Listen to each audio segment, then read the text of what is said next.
বাবা মান্নাত। হ্যাঁ মা। বড় বোনকে কেউ এইভাবে মারে? কেন? বড় বোনকে মারলে কি হয়?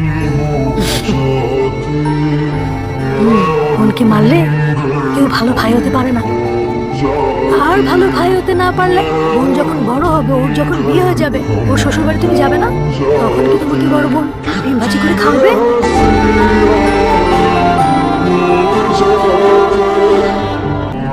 বুবু শোন না। কি হলো মান্নাত জান্নাত? গ্লাসটা কে ভাঙলো? না না মা, কিছু হয়নি, আমার হাতের লেগে গ্লাসটা পড়ে গিয়েছে।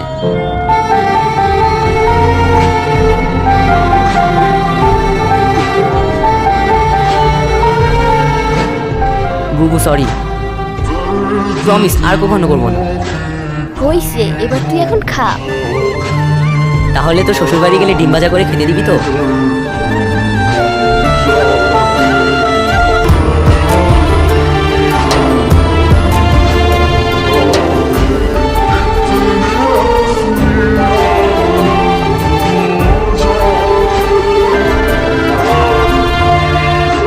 আপনারা কারা?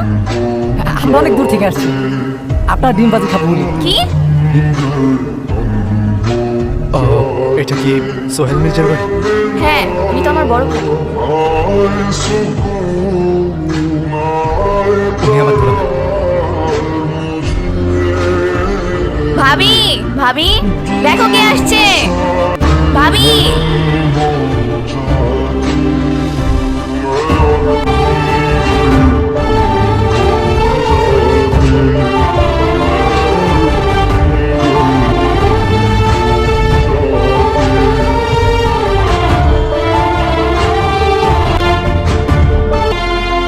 জান্নাত, এরা এরা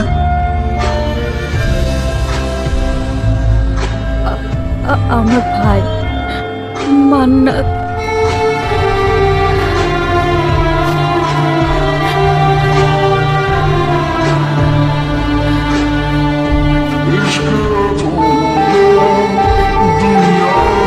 মান্নাত, তোমার বোন সারাদিন কতবার তোমার নাম নেয়? তুমি জানো না মান্নাত এটা করতো, মান্নাত ওইটা করতো, মান্নাত এমন, মান্নাত তেমন, কত কথা সে কয়। তুমি আসছো ভাই, আমি অনেক খুশি হয়েছি। জবে থেকে বিয়ে হয়েছে, তোমার বোনরে কেউ দেখতে আসলে দূরের কথা, ফোন দিয়ে একটা খবরও নেয় না। তুমি আসছো ভাই, আমি অনেক খুশি হয়েছি। এই জান্নাত, তোমার ভাই আসছে, বাজারের একটা নিয়ে আসো। আজকে তুমি নিজের হাতে তোমার ভাইয়ের যত পছন্দের খাবার আছে সব রান্না করে খাও, তাড়াতাড়ি নিয়ে আসো। না, মা বলতো ভালো ভাইরা নাকি বোনের শ্বশুর বাড়ি গেলে বোন ডিম ভাজি দিয়ে ভাত খেতে দেয়। আমি ঢাকা থেকে এই পর্যন্ত আসছি, আমি শুধু আমার বোনের হাতে ডিম ভাজি দিয়ে ভাত খেতে। কি হলো, তুই তোর ভাইকে ডিম ভাজা দিয়ে ভাত দিবি না?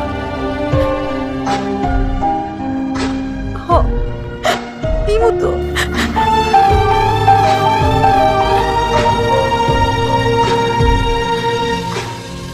बाकी नहीं कुछ पर दिल न माने